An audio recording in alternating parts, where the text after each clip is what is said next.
વાત હવે ગુજરાતની અને તેમાં અમરેલી જિલ્લાની કરીએ તો અહીં વરસાદી માહોલ જોવા મળી રહ્યો છે। જાફરાબાદ શહેરમાં ધોધમાર વરસાદ વરસ્યો। જાફરાબાદની બજારોમાં ચારે તરફ બસ પાણી જ પાણી જોવા મળી રહ્યું છે। અડધા કલાકના વરસાદમાં તો રસ્તા પર વરસાદી પાણી વહેતા થઈ ગયા। જાફરાબાદ તાલુકાના મોટા ભાગના ગ્રામ્ય વિસ્તારોની અંદર વરસાદ વરસ્યો છે। લાંબા વિરામ બાદ દરિયાઈ કોસ્ટલ બેલ્ટ વિસ્તારની અંદર આ વરસાદ નોંધાયો છે।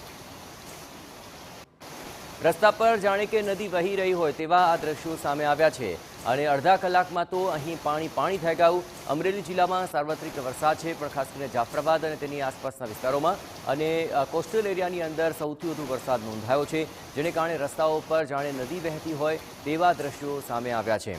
જાફરાબાદ શહેર અને આસપાસના વિસ્તારોની અંદર પણ વધુ વરસાદ નોંધાયો છે। જાફરાબાદની બજારોમાં ચોતરફ બસ પાણી જ પાણી જોવા મળી રહ્યું છે। નવારી વાત એ છે કે માત્ર અડધો કલાક અનરાધાર વરસાદ વરસ્યો તો તેને કારણે જળબંબાકારની પરિસ્થિતિ સર્જાઈ ગઈ।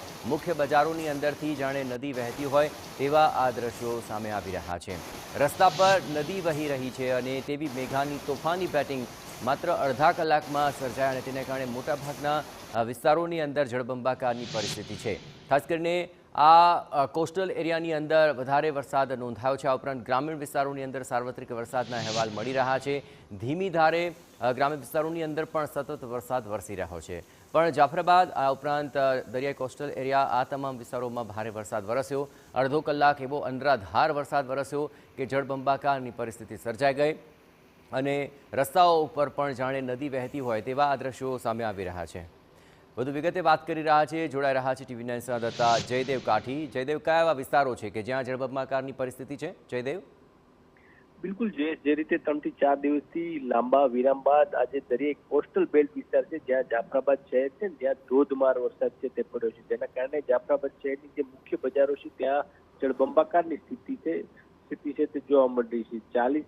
35 થી 40 મિનિટથી સતત અવિરતપણે ધોધમાર વરસાદ પડી રહ્યો છે, જેના કારણે રોડ રસ્તા ઉપર પાણી ફરી વળ્યા છે। ઉપરાંત નીચાણવાળો જે વિસ્તાર છે ત્યાં પણ જળબંબાકારની સ્થિતિ છે તે જોવા મળી છે। હજુ પણ સતત વરસાદ છે તે ધીમી ધારે વરસી રહ્યો છે। ખાસ કરી ગ્રામીણ વિસ્તાર છે જાફરાબાદ તાલુકાના ત્યાં પણ વરસાદ છે તે વરસી રહ્યો છે, જેના કારણે સમગ્ર વિસ્તારમાં ઠંડક પરિસ્થિતિ છે। પરંતુ સૌથી વધુ જે જાફરાબાદ શહેર છે ત્યાં સતત વરસાદ છે તે વરસી રહ્યો છે।